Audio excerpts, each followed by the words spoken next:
السلام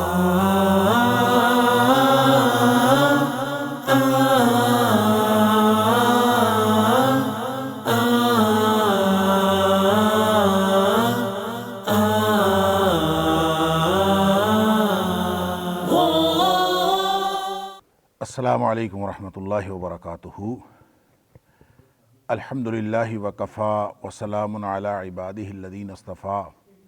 اشہد ان لا الہ الا اللہ وحدہ لا شریک لہ واشہد ان محمدا عبدہ ورسولہ صلی اللہ علیہ وآلہ وسلم۔ اللہم صلی علی محمد وعلی آل محمد کما صلیت علی ابراہیم وعلی آل ابراہیم انک حمید مجید۔ اللہم بارک علی محمد وعلی آل محمد کما بارکت علی ابراہیم وعلی آل ابراہیم انک حمید مجید، اما بعد فاعوذ باللہ السمیع العلیم من الشیطان الرجیم من ہمزہ ونفخہ ونفثہ، بسم اللہ الرحمن الرحیم۔ فلما استيئسوا منه خلصوا نجيا قال كبيرهم ألم تعلموا أن أباكم قد أخذ عليكم موثقا من الله ومن قبل ما فرطتم في يوسف فلن أبرح الأرض حتى يأذن لي أبي أو يحكم الله لي وهو خير الحاكمين۔ پھر جب وہ مایوس ہو گئے، نا امید ہو گئے، منہ اس سے، خلصوا نجیا، تو الگ ہو کر مشورہ کرنے لگے۔ قال کبیرہم، ان میں سے بڑے نے کہا، الم تعلموا، کیا تمہیں معلوم نہیں ہے، ان اباکم، یہ کہ تمہارے والد صاحب، قد اخذ علیکم، کہ انہوں نے لیا تھا تم سے، موثقا، پختہ وعدہ، من اللہ، اللہ کے نام پر یا اللہ کی طرف سے، ومن قبل، اور اس سے پہلے، ما فرطتم، جو تم کوتاہی کر چکے ہو، فی یوسف، یوسف علیہ السلام کے بارے میں۔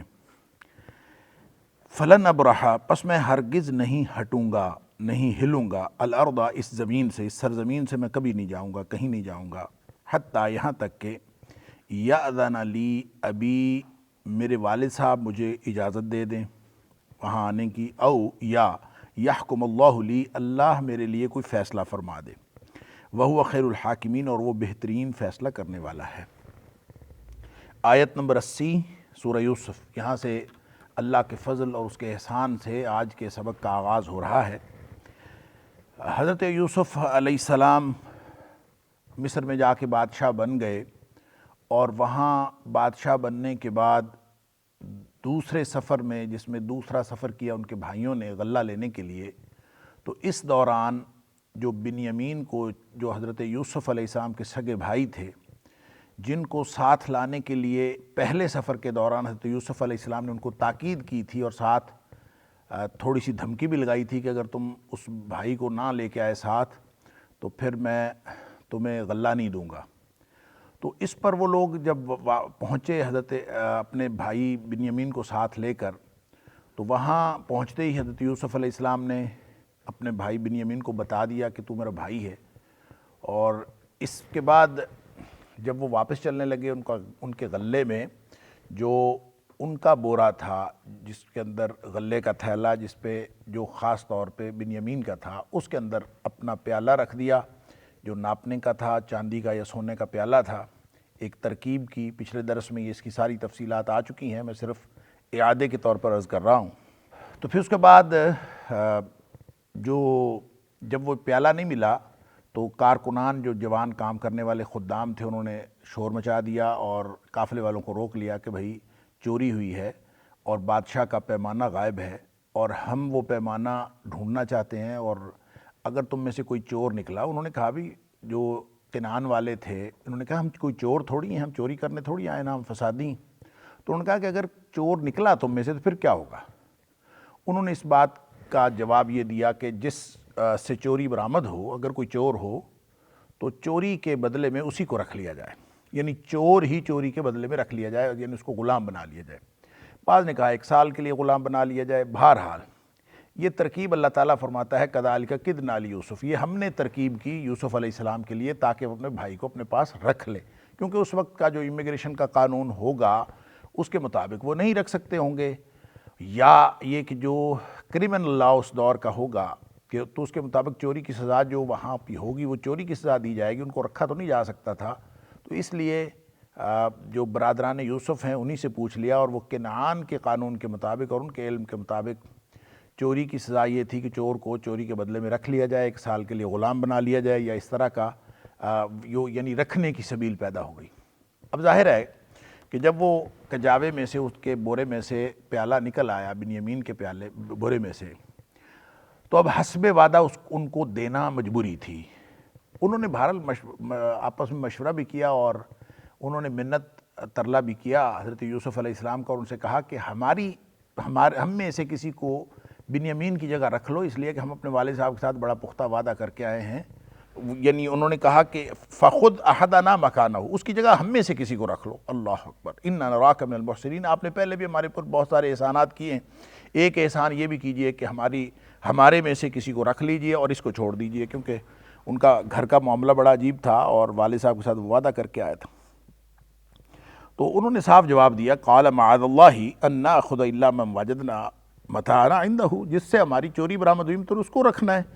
اگر ہم یہ نہ کریں اِنَّا إِذًا لَظَالِمُونَ، اگر ہم کسی اور کو رکھ لیں گے تو یہ تو ظلم ہوگا۔ تو بہرحال جب وہ مایوس ہو گئے، آپس میں انہوں نے بہت منت ترلا کیا اور ریکویسٹ کی کہ آپ کوئی طریقہ کر دیں اور بنیامین کو ہم واپس لے جائیں کیونکہ ہم وعدہ کر کے آئے ہیں، تو جب مایوس ہو گئے، فَلَمَّا اسْتَيْأَسُوا، جب نا امید ہو گئے، منہ سے خلصوا، تو الگ ہو گئے، الگ ہو کے بیٹھ کے نجیہ آپس میں مشورہ کرنے لگے۔ سارے بھائی اب وہاں سے روانہ نہیں ہوئے اور آپس میں بیٹھ کر مشورہ کرنے لگے۔ اب مشورہ کیا ہے؟ قال کبیرہم، ان میں سے بڑے نے کہا، ظاہر مشورہ کرنے لگے کہ اب کیا کریں، والد صاحب سے وعدہ کر کے آئے تھے کہ بنیامین کو ہر صورت میں لے کے آئیں گے، ایک دفعہ پہلے یوسف علیہ السلام کے بارے میں ہم غلطی کر بیٹھے ہیں، اب پھر یہ معاملہ ہو گیا۔ آپس میں یہ مشورہ کر رہے تھے تو اس میں قال کبیرہم، اللہ فرماتا ہے کہ ان میں سے جو بڑا تھا اس نے یہ کہا کہ الم تعلموا، تمہیں معلوم نہیں ہے ان اباکم قد اخذ علیکم موثقا من اللہ، تم اللہ کی نام پر وعدہ کر کے آئے ہو، پختہ عہد اپنے والد صاحب سے، والد صاحب نے پختہ وعدہ لیا تھا اللہ کے نام پر، یعنی اللہ کی قسم اٹھوائی تھی تم سے، اور یہ کہ بنیامین کے حوالے سے قسم اٹھا کر بھی اب تم اس کو یہاں چھوڑ کے جا رہے ہو، اور اس سے پہلے یوسف علیہ السلام کے حوالے سے بھی تم ایک معاملہ کر چکے، اور وہ کیا ہے کہ من قبل ما فرطتم فی یوسف، یوسف علیہ السلام کے بارے میں تم نے کوتاہی کی، فرطتم، فرط یفرط تفریط، تو ایک افراط ہوتا ہے جو افرط یفرط، افراط جو باب فعال سے آتا ہے، اور ایک تفریط ہوتا ہے، مادہ ایک ہی ہے، فا را اور طا، لیکن اس کے معنوں میں فرق ہو جاتا ہے۔ دونوں کا معنی ہے تو حد سے بڑھنا ہے، لیکن یعنی جو حد اللہ تعالیٰ نے مقرر کی ہے یا کسی بھی چیز کی جو حد ہو اس سے آگے بڑھ جائیں، حد سے آگے بڑھ جائیں تو اس کو افراط کہتے ہیں، اور حد سے پیچھے رہ جائیں اس طرف زیادتی کریں، کمی کر کے زیادتی کریں، کمی کر کے اگر آپ حد سے بڑھ جائیں تو اس کا مطلب ہوتا ہے تفریط کی ہے،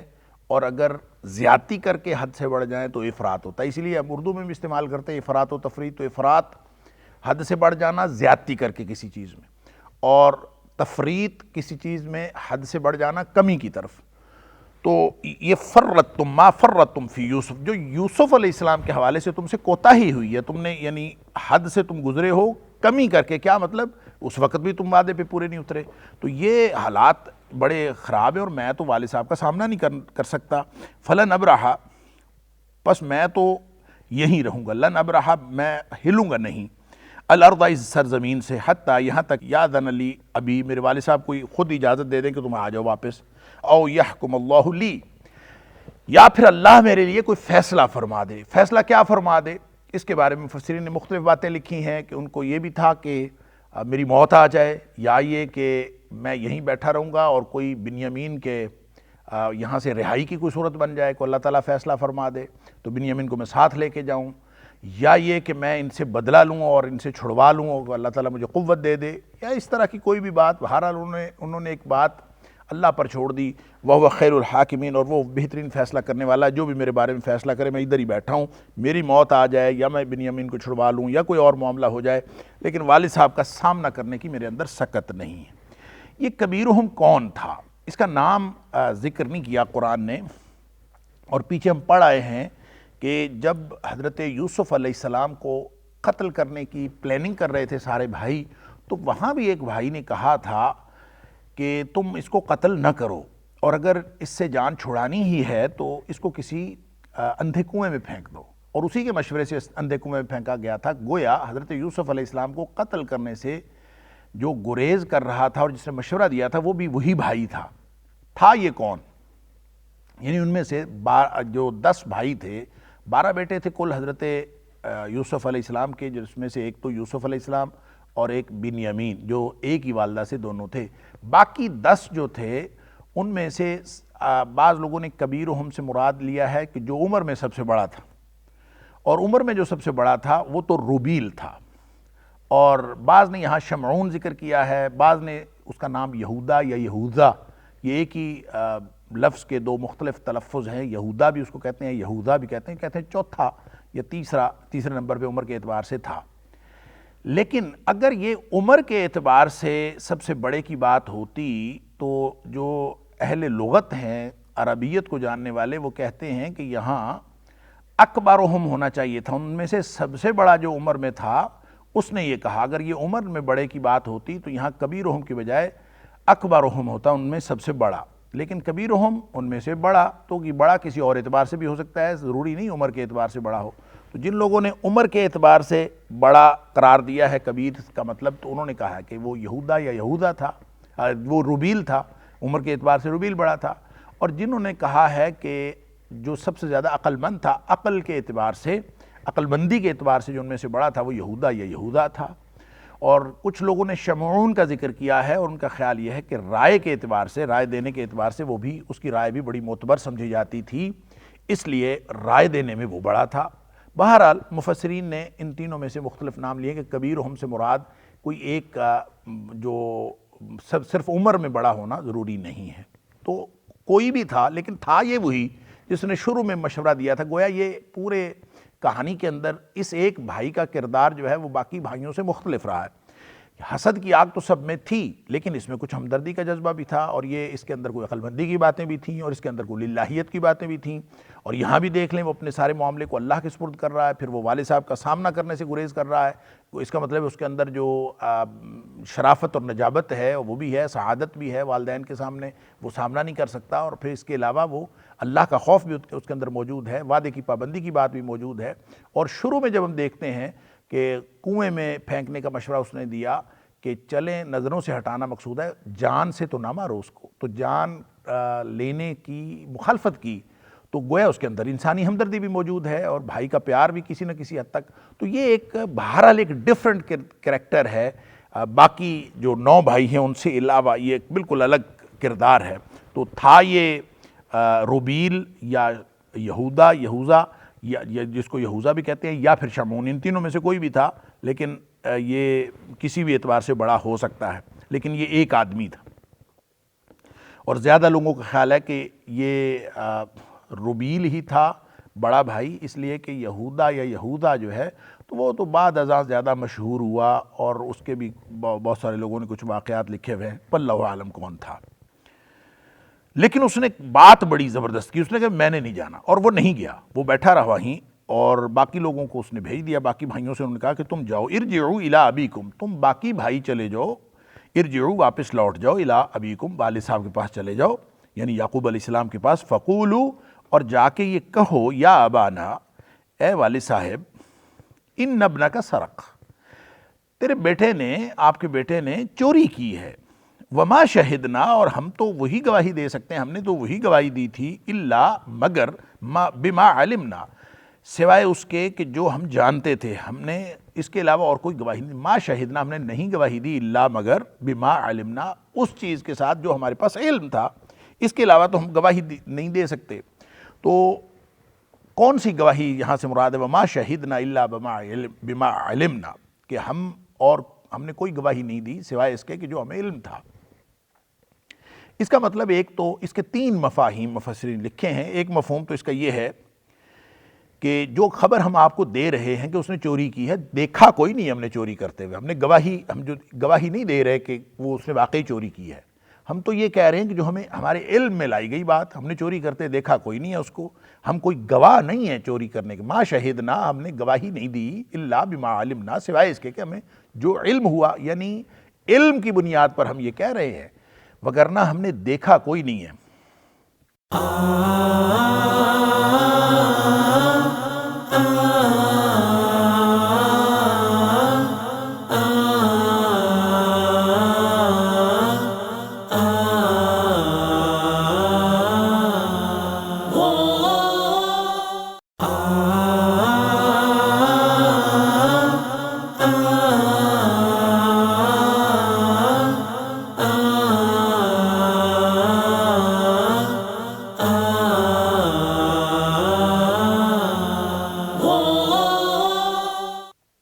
اور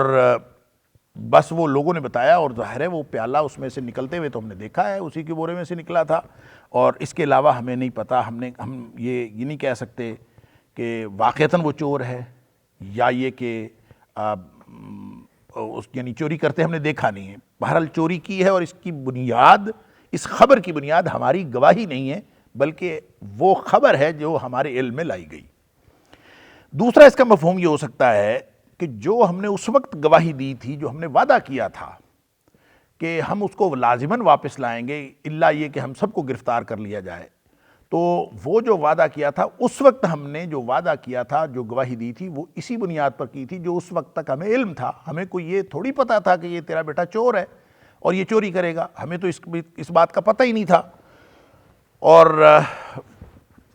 وما کننا للغیب حافظین، اور غیب کی یعنی جو چیز ہم نے دیکھی نہیں ہے،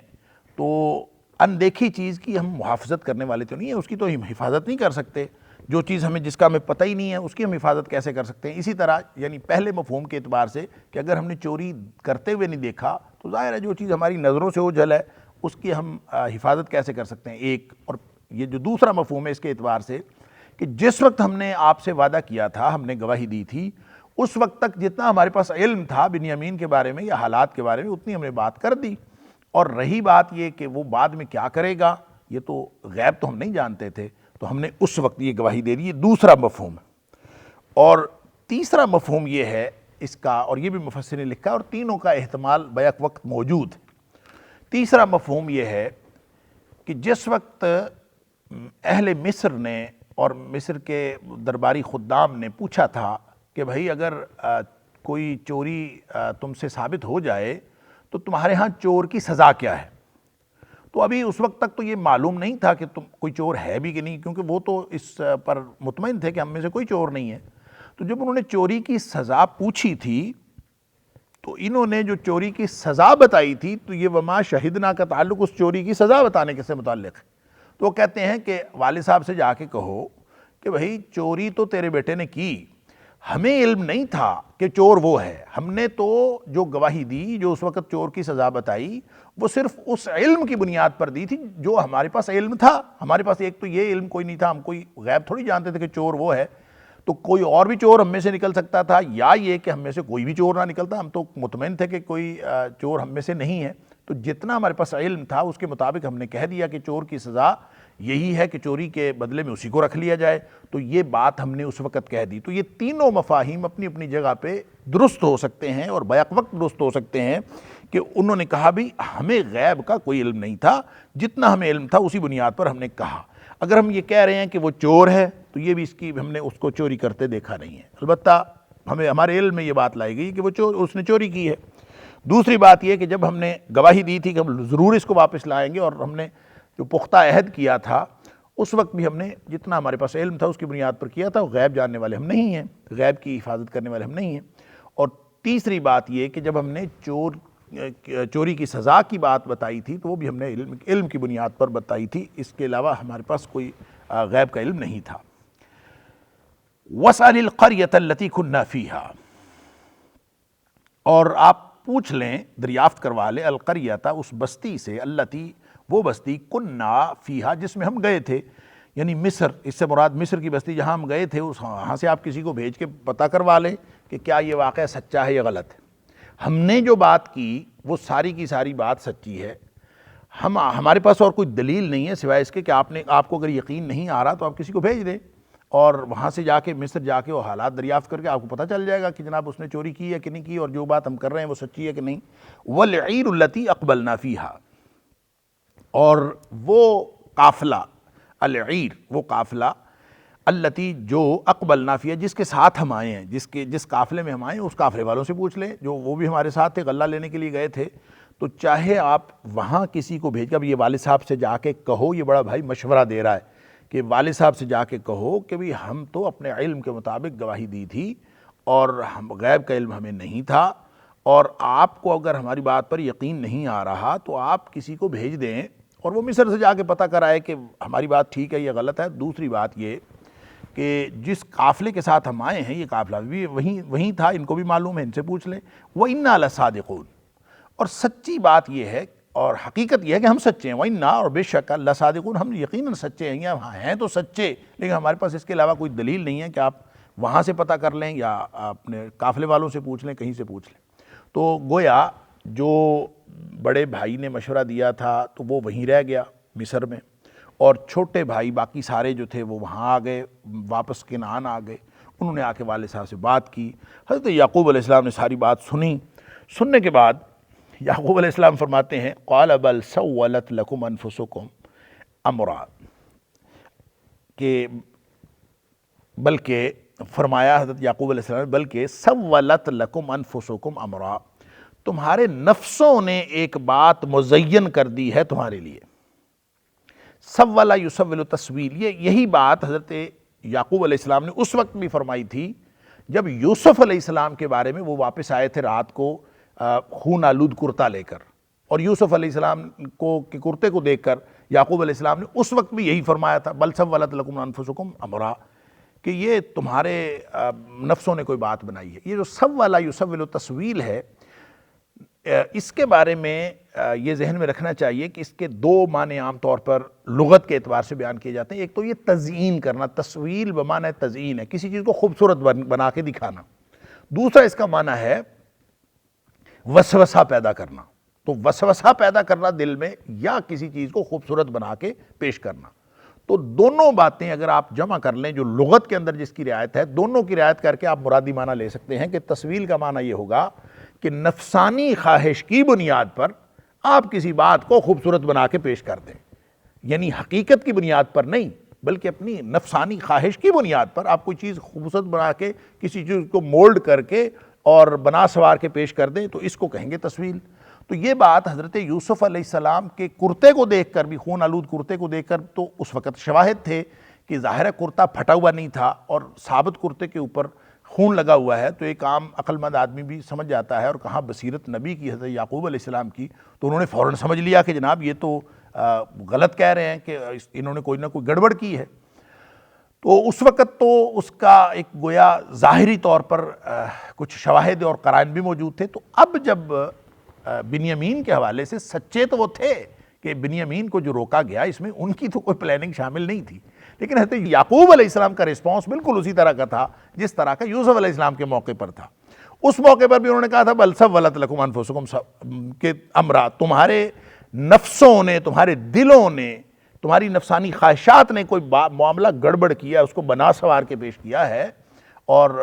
وگرنہ ایسی بات اصل میں نہیں ہے، اصل حقیقت کوئی اور ہے۔ اصل حقیقت کیا ہے جانتے نہیں تھے، لیکن انہوں نے یہ بات سمجھ لی۔ اس وقت تو شواہد کی بنیاد پر کہی، قرائن کی بنیاد پر کہی، اب کس بنیاد پر کہی؟ اب گویا اس سابقہ جو تاریخی جو ٹریک ریکارڈ تھا، جو تاریخی حقیقت تھی، جو تاریخی واقعہ تھا، ان کا جو تاریخی کردار تھا کہ یہ پہلے بھی گڑبڑ کرتے رہے ہیں، تو اب پھر انہوں نے گڑبڑ کی ہوگی۔ اب گویا حضرت یعقوب علیہ السلام نے اسی بنیاد پر کہا کہ یہ ان کی عادت تھی، پہلے انہوں نے یوسف علیہ السلام کے بارے میں ایسا کیا، میرے بیٹے بنیامین کے بارے میں بھی ایسا کیا ہوگا، اس لیے انہوں نے یہ بات کہہ دی کہ یا تو کوئی وسوسہ ان کو شیطان نے ڈالا ہے اور انہوں نے خوبصورت بنا کے دے دیا ہے اپنی نفسانی خواہش کی بنیاد پر۔ فصبر جمیل، اللہ اکبر، وہی بات جو اس وقت کہی تھی یوسف علیہ السلام کے موقع پر کہ اب میں تو اور کیا کر سکتا ہوں، فصبر جمیل، پس میں تو اچھا صبر، خوبصورت صبر ہی کرتا ہوں۔ اور صبر ہوتا ہے، اس کے بارے میں پہلے بھی تفصیل سے کئی دفعہ بات ہو چکی. صبر کا مطلب ہوتا ہے اپنے آپ کو روک لینا اور فطری رد عمل سے روک لینا, کسی بھی سچویشن کے فطری رد عمل سے اس لیے روک لینا کہ اللہ کے حکم کی خلاف ورزی نہ ہو جائے, اور یعنی اللہ کی وحی کی اور اللہ کے نبی کی اس کے کسی حکم کی خلاف ورزی نہ ہو جائے, اللہ کی ناراضگی کا کوئی کام نہ ہو جائے, اس سے روک لینا اپنے آپ کو, جو فطری طور پر انسان کے اندر رد عمل پیدا ہوتا ہے کسی بھی سچویشن, چاہے وہ خوشی میں ہو, چاہے وہ غمی میں ہو, چاہے وہ اللہ کی اطاعت کرنے میں ہو, چاہے وہ گناہوں سے بچنے میں ہو, چاہے وہ مصیبتوں کا سامنا کرنے میں ہو. جو بھی فطری رد عمل انسان کے اندر پیدا ہوتا ہے اس کو روک لینا کہ میں کچھ نہیں کروں گا. فصبر جمیل, میں تو بہترین صبر کروں گا, پہلے بھی کیا اب بھی کیا. تو گویا اس کا مطلب یہ ہوگا صبر جمیل وہ ہوتا ہے, صبر تو صبر ہوتا ہے اپنے آپ کو روک لینا, اور صبر جمیل اس کو کہتے ہیں کہ جس میں صبر کرنے کے بعد یعنی رک جانے کے بعد عذابی انسان کی منہ سے کوئی ناشکری کا لفظ بھی, کلمہ تک نہ نکلے, کہ انسان جو ہے زبان سے کوئی ایسی بات نہ نکالے جو ناشکری والی ہو یا اللہ تعالیٰ کی ناراضگی والی ہو, کوئی ایسی بات نہ نکالے. اور وہ صبر کیا ہے تو پھر وہ صبر ہے, ایسا نہیں ہے کہ بار میں جتاتا پھرے, بعد میں جگہ جگہ بات کرو دیکھو جی میں نے صبر کیا تھا, حالانکہ یہ ہو گیا تھا, فلاں ہو گیا تھا, لٹ گئے, پھٹے گئے, مر گئے, فلاں ہو گیا, یہ بھی کرتا رہتا ساتھ کہتا میں نے صبر کیا. یہ صبر نہیں. تو صبر جمیل یہ ہے کہ آپ بس اس کے بعد اللہ کے سپرد کریں معاملہ, اپنے آپ کو روکیں, اپنے فطری رد عمل کو روکیں اور اپنا معاملہ اللہ کے سپرد کر دیں. یہ ہے صبر جمیل. تو یعقوب علیہ السلام نے یوسف علیہ السلام کے معاملے میں بھی صبر جمیل کیا اور یہاں بھی صبر جمیل کیا. اس پر ایک اعتراض وارد ہوتا ہے, ایک سوال اٹھتا ہے جو مختلف مفسرین نے بھی اٹھایا ہے, اور ایک عام عقل سے بھی یہ سوال اٹھتا ہے کہ جو یوسف علیہ السلام کے غم میں تو حضرت یعقوب علیہ السلام رو رہے تھے اور روتے جا رہے تھے اور اب تک رو رہے تھے, بلکہ آگے اگلی آیات میں آئے گا کہ انہوں نے تو اپنی آنکھیں سفید کر لی تھی. وَبِيَضَّتْ عَيْنَاهُ, انہوں نے تو رو رو کے اپنی جو ہے وہ آنکھیں سفید کر لی تھی, بینائی چلی گئی تھی. اللہ اکبر. یعنی اس قدر وہ ان کے غم میں مبتلا تھے حضرت یوسف علیہ السلام کے. تو کیا رونا اور رو رو کے اپنی آنکھیں سفید کر لینا اور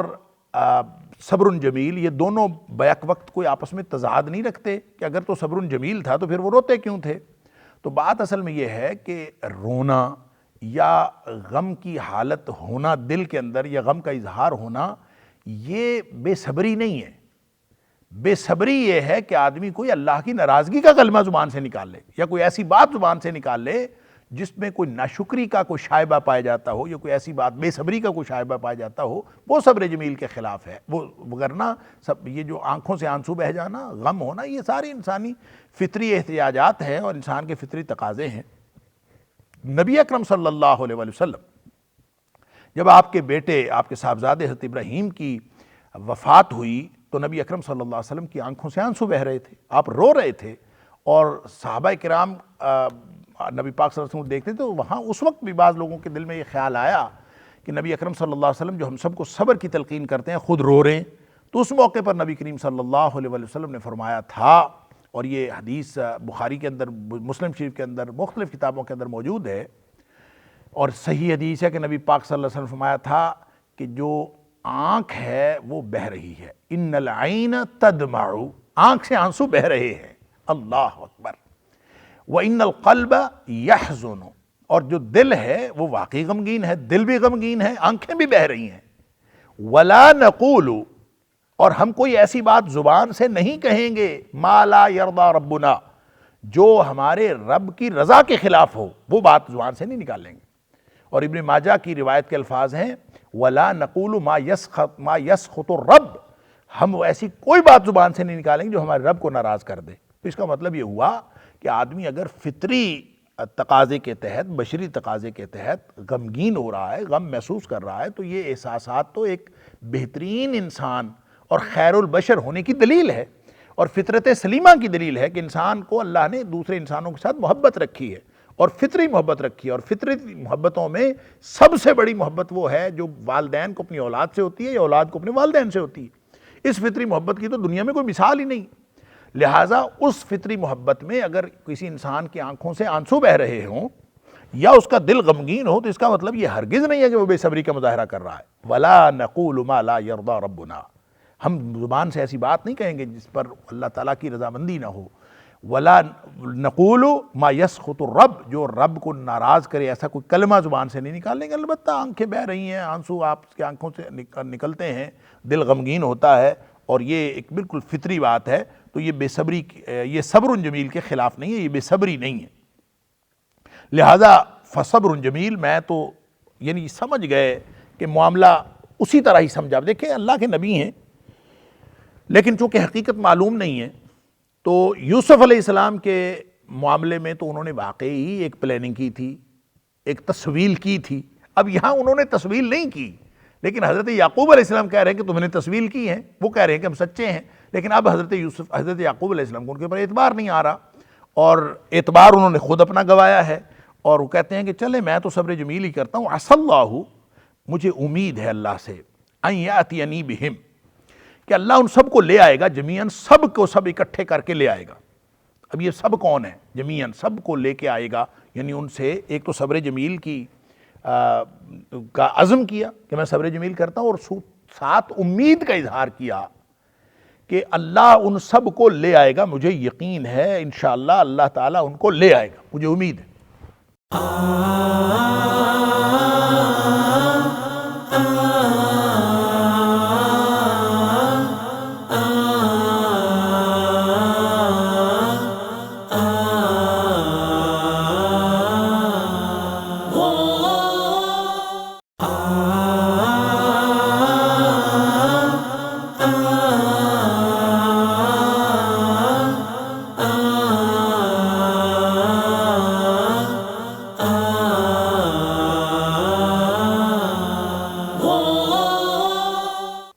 عسیٰ کہتے ہیں ہمیشہ شک کے معنی دیتا ہے، ہو سکتا ہے، لیکن جب قرآن میں اللہ تعالیٰ ذکر کرتا ہے تو وہ ہمیشہ یقین کا فائدہ دیتا ہے۔ تو عسیٰ اللہ، یقینی طور پر حضرت یعقوب علیہ السلام کو یقین ہے کہ یہ ایسا ہوگا۔ کیا ہوگا؟ ان یاتینی بہم جمیعا، اللہ تعالیٰ ان سب کو لے آئے گا میرے پاس۔ انہ هو العلیم الحکیم، بے شک وہ جاننے والا ہے اور وہ حکمتوں والا ہے۔ اب یہ یقین کیوں تھا؟ یہ یقین اس لیے تھا کہ حضرت یعقوب علیہ السلام اللہ کی رحمت سے مایوس نہیں ہے، نمبر 1، آگے ذکر آئے گا۔ اور دوسری بات یہ ہے کہ اللہ کے نبی ہیں، اور ان کے علم میں یہ بات ہے کہ یوسف علیہ السلام کو ایک خواب آیا تھا، اور اس خواب کی تعبیر حضرت یعقوب علیہ السلام کے ذہن میں تھی۔ وہ جو شروع میں جہاں سے کہ واقعہ شروع ہوتا ہے کہ میں نے دیکھا کہ جو ستارے ہیں، 11 ستارے اور 2 سورج اور چاند مجھے سجدہ کر رہے ہیں، تو وہ تو ابھی تک آیا نہیں، وہ منظر تو ہوا نہیں۔ حضرت یعقوب علیہ السلام کو معلوم تھا کہ اس خواب کی عملی تعبیر تو ابھی سامنے نہیں آئی، تو اس کا مطلب یہ ہے کہ یقیناً اللہ تعالیٰ کوئی نہ کوئی ایسا راستہ نکالے گا۔ اور ویسے بھی جو اللہ کی طرف رجحان ہوتا ہے نبیوں کا، اور جتنے بھی اللہ والے ہوتے ہیں، وہ ہمیشہ ہی اللہ تعالیٰ کی طرف توجہ کر کے اللہ کے اوپر توکل کی بنیاد پر وہ اپنے علم کا اظہار کر رہے ہوتے ہیں۔ لہٰذا انہوں نے کہا جی مجھے یقین ہے کہ اللہ تعالیٰ ان کو واپس لائے گا، وہ جاننے والا بھی ہے، وہ حکمتوں والا بھی ہے، لیکن میرے علم میں نہیں ہے، میں سمجھ رہا ہوں کہ یہ شاید ایسا ہوا ہے۔ فَتَوَلَّ عَنْهُمْ، ان سے منہ پھیر لیا، جنہوں نے خبر دی تھی، آ کے بھائیوں نے بتایا تھا کہ جناب یہ ایسا ہو گیا، تو اب ان کو کچھ بھی نہیں کہا، یہ ہے صبر جمیل، الگ ہو گئے۔ وَتَوَلَّ عَنْهُمْ، ان سے منہ پھیر لیا۔ وَقَالَ يَا أَسَفَا عَلَى يُوسُف، اللہ اکبر، آہ نکلی، ہائے یوسف، یا اسفا، ہائے افسوس، علی یوسف، یوسف کے معاملے میں۔ اب بات ہو رہی ہے بنیامین کی، اور آہ نکلی اور افسوس ہوا، اور زبان سے کیا نکلا؟ یوسف علیہ السلام نکلے کہ مجھے افسوس ہے یوسف علیہ السلام کے معاملے میں۔ وَابْيَضَّتْ عَيْنَاهُ، اور اس کی آنکھیں تو پہلے ہی سفید ہو چکی تھی، من الحزن، غم کی وجہ سے۔ وَهُوَ كَظِيمٌ، شور نہیں مچا رہے تھے، قدیم، اندر ہی اندر گھٹ گھٹ کے، یعنی قدیم وہ ہوتا ہے کسی چیز کو چھپا لینا، تو اندر ہی اندر چھپا کے اپنے غم کو وہ بیٹھے ہوئے تھے، اس کا اظہار نہیں کرتے تھے۔ تو اس غم کی وجہ سے ایک تو ویسے نڈھال ہو جاتا ہے آدمی اگر غم ہو، اور دوسرا ان کی بینائی رونے کے بعد چلی گئی، اور وہ اپنے غم کو اندر ہی اندر، یعنی اپنے اندر بھرے ہوئے تھے اور روکے ہوئے تھے۔ اب جب یوسف علیہ السلام کا ذکر کیا، قالو، اب سارے بھائی بول پڑے، گھر والے بول پڑے، تاللہ، اللہ کی قسم، تفتح تذکر یوسف، تو ہمیشہ یوسف علیہ السلام کا ہی تذکرہ کرتا رہے گا۔ اب یوسف علیہ السلام کے ساتھ ان کو بھائیوں کو ابتدا میں بھی جیلسی تھی، حسد تھا، اور انہوں نے یہ کہا تھا کہ یوسف و اخوہ احب الی ابینا ونحن، یہ ہمارے والد صاحب کو ہم سے زیادہ پسند ہے یوسف اور اس کا بھائی، ونحن عصبہ، حالانکہ ہم ایک پوری جماعت ہیں، جب جتھا ہے، ہمارے پاس قوت ہے، طاقت ہے، سب کچھ ہے، لیکن یہ پتہ نہیں کیوں ہمارے بھائی کو اور ہمارے بھائی یوسف کو اور اس کے بھائی کو زیادہ پسند کرتے ہیں والد صاحب۔ اس وقت بھی حسد تھا۔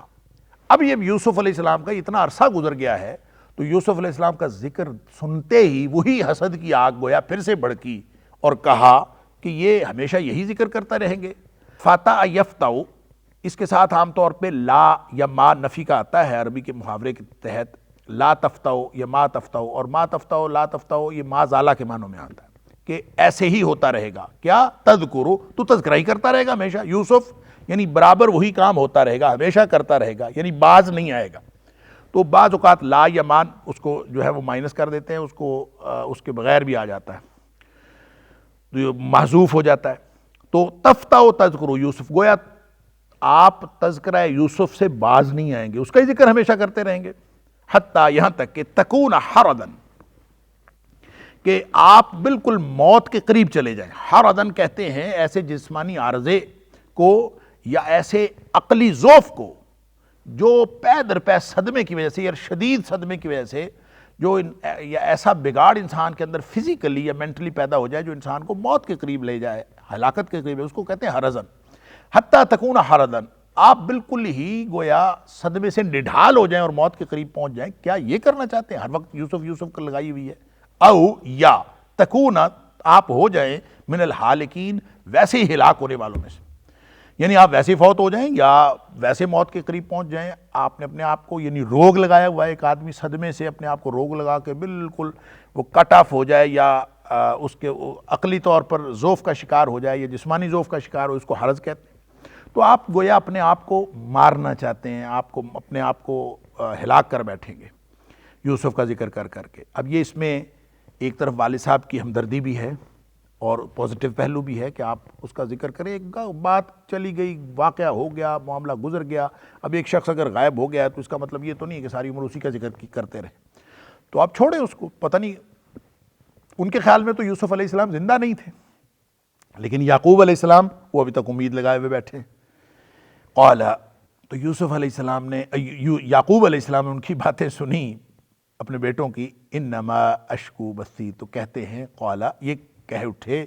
انما سوائے اس کے نہیں، صرف بس، اشکو میں تو شکوہ کرتا ہوں، بثی و حزنی یعنی اپنی شکایت کرتا ہوں اپنے غم کی، بثی و حزنی۔ بثی جو ہے اس کا بس کا معنی بہت سارے لوگوں نے کیا ہے بے قراری کی، و حزنی یہ غم ہے، اور حقیقت بات یہ ہے کہ بث البث، اہل لغت نے لکھا ہے کہ ایسے سخت ترین غم کو کہا جاتا ہے جس کو انسان چھپا نہ سکے، جو خود بخود ظاہر ہو جائے، اس کو بس کہا جاتا ہے۔ گویا اشکو بثی، میں اپنا غم چھپا تو نہیں سکتا، اور وہ جو خود بخود میرا صدمہ ظاہر ہے، لیکن میں شکوہ تم لوگوں سے نہیں کر رہا، میں شکایت اللہ کے ہاں لگا رہا ہوں، اللہ کے پاس لے کے جا رہا ہوں۔ امام قرطبی علیہ الرحمہ نے لکھا ہے کہ بس اور حزن یہ مترادف ہیں، یہاں دونوں لفظ لا کے اللہ کریم نے حضرت یعقوب علیہ السلام کے ان شدت احساس کو ظاہر کیا ہے جو صدمے کی وجہ سے ان کی تھی۔ انہوں نے کہا جی انما اشکو بثی و حزنی الی اللہ، میں تو اپنے ہر طرح کے غم کی جس کو میں چھپا نہیں سکتا، اور وہ غم جس کو میں چھپا رہا ہوں جو پیچھے آیا ہے کہ وَابْيَضَّتْ عَيْنَاهُ مِنَ الْحُزْنِ، کہ غم کی وجہ سے ان کی آنکھیں سفید ہو چکی تھیں، وَهُوَ كَظِيمٌ، اور وہ اپنے اندر چھپائے ہوئے تھے، اندر ہی اندر وہ پیے جا رہے تھے اس کو۔ تو جو چھپا سکتا ہوں حزن وہ بھی، اور جو میں ظاہر جو چھپا نہیں رہ سکتا بسی وہ بھی، تو میرا بس بھی اور میرا حزن بھی، میرے ہر طرح کا غم جو چھپ سکتا ہے جو نہیں چھپ سکتا، الی اللہ، اس کا شکوہ، اس کی شکایت، اس کی استدعاء، وہ تو استغاثہ میں اللہ کے ہاں دائر کرتا ہوں۔ وَأَعْلَمُ، اور میں جانتا ہوں، من اللہ، اللہ کی طرف سے، ما لا تعلمون، جو تم نہیں جانتے۔ یعنی یہ اس موقع پر یہ کہنا کہ میں اللہ کی طرف سے وہ جانتا ہوں جو تم نہیں جانتے، یہ ہے وہ نبوی شان جو اللہ تعالیٰ صرف اپنے نبیوں کو عطا کرتا ہے، اور جو کسی اور کے پاس یہ تیقن کی دولت عام امتیوں کے پاس نہیں ہوتی، الا ماشاء اللہ کہ اللہ تعالیٰ کسی کو دے دے۔ تو جس طرح نبی اکرم صلی اللہ علیہ وسلم دیکھیں کتنے مواقع آئے ہیں کہ نبی پاک صلی اللہ علیہ وسلم مکے سے نکال دیے گئے ہیں، یعنی گویا ہجرت کرنے پر مجبور کر دیے گئے ہیں، اور آپ تشریف لے جا رہے ہیں مدینہ، اور ساتھ جو ہے وہ نبی پاک صلی اللہ علیہ وسلم کے حضرت بکر صدیق رضی اللہ تعالیٰ نے راستے میں سراقہ پیچھے پہنچتا ہے نبی پاک صلی اللہ علیہ وسلم کو قتل کرنے کی نیت سے اور وہ انعام کے چکر میں، تو جس وقت سراقہ وہ ناکام رہتا ہے اور پھر اس کی تلوار گر جاتی ہے اور نبی پاک صلی اللہ علیہ وسلم کے ہاتھ میں آ جاتی ہے، تو آپ نے اس وقت موقع پر کیا فرمایا؟ آپ نے فرمایا سراقہ کسریٰ کے کنگن تیرے ہاتھوں میں دیکھ رہا ہوں۔ اب اندازہ کیجئے کہ ایک آدمی جو اپنے گھر سے نکالا ہوا ہے اور وہ خود غریب الوطن ہے اور آگے کہاں جا رہا ہے اس کا بھی مستقبل بھی بالکل واضح نہیں ہے کہ کہاں جانا ہے، کیا ہونا ہے، کیا نہیں ہونا، تو بظاہر جو واقعات ہیں اس کے اعتبار سے کچھ بھی واضح نہیں ہے، لیکن یہ اللہ نبیوں کو جو توکل اور تیقن کی دولت نصیب کرتا ہے اس کی بنیاد پر نبی پاک صلی اللہ علیہ وسلم فرما رہے ہیں کہ میں کسریٰ کے کنگن تیرے ہاتھ میں دیکھ رہا ہوں۔ یہ بالکل آپ ایسے سمجھ لیجئے کہ آج کے دور میں بالکل کوئی غریب ترین ملک کے اندر کوئی بالکل ایسا اپنے گاؤں سے اور اپنی بستی سے کوئی نکالا ہوا شخص جو ہے وہ راستے میں وہ ایسے ہی کسی کو کہہ دے، کسی غلام کو، کہ میں تیرے ہاتھ میں کوئی وہ چھڑی دیکھ رہا ہوں جو امریکہ کے صدر کے پاس ہے، یا کوئی مطلب اس دور کی سپر پاور تھی کسریٰ، تو دو سپر پاور کے کنگن تھے کسریٰ کے، یعنی فارس کے بادشاہ کے جو کنگن تھے وہ سراقہ میں تیرے ہاتھوں میں دیکھ رہا ہوں۔ اللہ اکبر، کیا یہ تیقن کی طاقت ہے، کیا یہ قوت ہے، سبحان اللہ۔ کدال مارتے ہیں اور یعنی جب خندق کھود رہے ہیں، پورا عرب جو ہے اس مدینے کی بستی کو طاقت و تاراج ہونے کے لیے آیا ہوا ہے، نبی اکرم صلی اللہ علیہ وسلم اپنے صحابہ کے ساتھ خندق کھود رہے ہیں، تو خندق کھودتے ہوئے وہاں سے چنگاریاں نکلتی ہیں۔ نبی پاک صلی اللہ علیہ وسلم فرماتے ہیں کہ مجھے شام کے محلات دکھائے گئے ہیں، مجھے کسریٰ کے محلات دکھائے گئے ہیں۔ تو یہ جس شخص کو ایمان کی دولت نصیب نہ ہو اور رسالت کے منصب کی معرفت نصیب نہ ہو، اس کے خیال میں تو اس کے خیال کی جو خرابی ہے وہ تو اس کو یہی بتائے گی کہ نعوذ باللہ من ذالک، یہ دیوانے کی بڑھ ہے، یہ کیا بات ہے کہ کوئی حالات تو ہیں نہیں سامنے۔ تو بالکل اسی طرح کی بات حضرت یعقوب علیہ السلام فرما رہے ہیں، انی اعلم من اللہ ما لا تعلمون، کہ مجھے اللہ نے جو یہ سکھایا ہے کہ جب اسباب سے انسان کامل مایوس ہو جائے تو اس وقت کامل توکل کی دولت نصیب ہوتی ہے۔ جب تک انسان اسباب کے بارے میں ذرہ بھر بھی توکل رکھے، اسباب کے اوپر بھروسہ رکھے، اس کا اللہ کے اوپر کامل بھروسہ نہیں ہو سکتا۔ کامل بھروسہ اللہ پر اس وقت ہوگا جب کامل طور پر مایوسی ارد گرد کے اسباب سے ہو جائے۔ تو یہ ہے وہ بات جو حضرت یعقوب علیہ السلام فرما رہے ہیں، یہ جو بھی اللہ نے ان کو بتائی تھی، اللہ تعالیٰ اپنے نبیوں کو جو جب چاہتا ہے جو چاہتا ہے بتا دیتا ہے۔ عالم الغیب وہ ہے، عالم الغیب فلا یظہر علی غیبہ احدا، وہ اپنے غیب کا علم کسی کو نہیں دیتا، الا لمن ارتضی من رسول،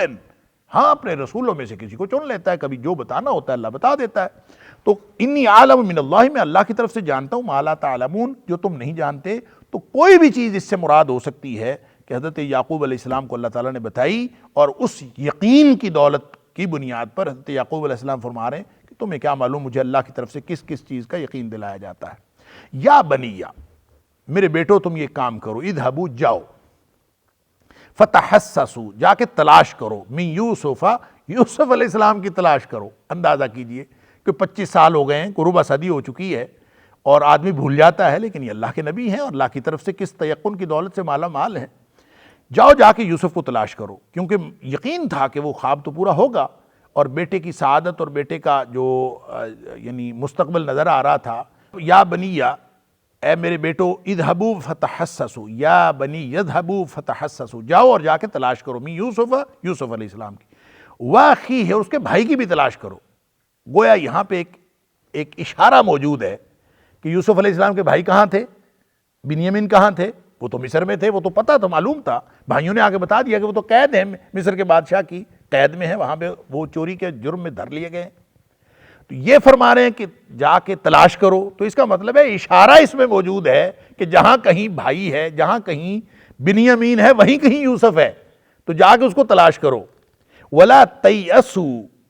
ہرگز مایوس نہ ہو اور ہرگز نا امید نہ ہو، ولا تیأسوا من روح اللہ، اللہ کی رحمت سے ہرگز مایوس نہ ہو۔ راح یریح،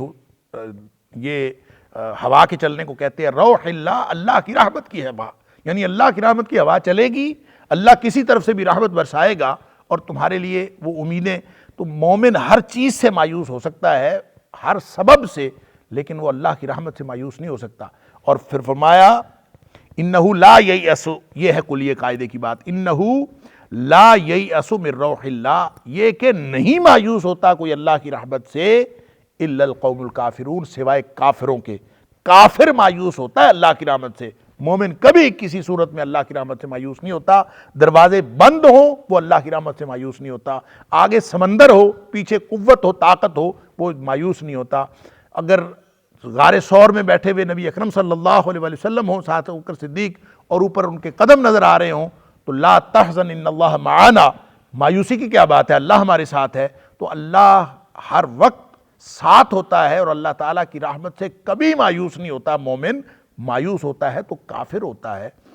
کافر مایوس ہو، وہ مومن جس کا اللہ ہے وہ کیوں مایوس ہو؟ اسباب جواب دے جائیں تو اللہ تو ہے نا. تو اس لیے وہاں سورہ زمر کی جو آیت ہے جس کو مفسرین اکرام کہتے ہیں کہ قرآن حکیم کی سب سے زیادہ امید افزا آیت ہے کہ قل یا عبادی الذین اسرفوا علی انفسہم، کہ اے حبیب صلی اللہ علیہ وسلم میرے بندوں سے کہہ دیجئے، اے میرے بندوں جنہوں نے اپنی جانوں پر ظلم کیے ہیں، لا تقنطوا من رحمت اللہ، اللہ کی رحمت سے مایوس نہیں ہونا. اللہ اکبر. ہر چیز سے مایوسی ہو سکتی ہے مومن کو، اللہ کی رحمت سے کبھی مایوس. یہ تو ایک ایسا تصور ہے، یہ ایمان ایک ایسی بڑی دولت ہے، اللہ پر ایمان جو انسان کو قوت عطا فرماتا ہے. زندہ قوت تھی جہاں میں یہی توحید کبھی، آج کیا ہے فقط ایک مسئلہ علم کلام. اقبال نے یہی تو کہا تھا کہ جو اللہ کی وحدانیت پر یقین رکھتا ہے مومن، وہ تو قوی ہوتا ہے، وہ تو طاقت والا ہوتا ہے، اس کو قوت عمل کی تحریک ملتی ہے، اور اس کے پاس تو دنیا کی سب سے بڑی طاقت ہوتی ہے، کیونکہ ان اللہ علی کل شیء قدیر، اللہ تعالیٰ ہر چیز پر قدرت رکھنے والا ہے. تو جس کا اللہ ہو اس کو کسی کے ساتھ اس کا معاملہ، اور انہی حالات میں ان کا معاملہ جن کے پاس اللہ نہیں ہے، جو اللہ پر ایمان نہیں رکھتے، ان دونوں کا معاملہ ایک جیسا ہو کیسے سکتا ہے؟ لہٰذا مایوس ہوتے ہیں تو کافر ہوتے ہیں، مومن مایوس نہیں ہوتے، حالات جس طرح کی مرضی ہو جائے. مومن کو تو اللہ تعالیٰ ایک یقین کی دولت نصیب کرتا ہے، اور وہ یقین کی دولت ایسی ہوتی ہے کہ آپ جتنے مرضی برے انجام سے دوچار ہونے کے امکانات پیدا ہو جائیں، مومن کو اللہ پر یقین ہوتا ہے کہ اللہ میرے بارے میں جو بھی معاملہ کرے گا وہ یقیناً بہترین ہوگا. دیکھیں اسباب پر بھروسہ اور اللہ پر بھروسہ، یہی تو فرق ہے کہ اسباب پر بھروسہ کرتے ہوئے انسان جب بھی بھروسہ کرتا ہے کسی بھی سبب پر، پہلے بھی میں کئی دفعہ عرض کر چکا ہوں کہ انسان جب اسباب پر بھروسہ کرتا ہے تو اسباب پر بھروسہ کرتے ہوئے انسان کے ذہن سے خطرے کا امکان ختم نہیں ہوتا، جو نقصان کا امکان ہے پھر بھی باقی رہتا ہے.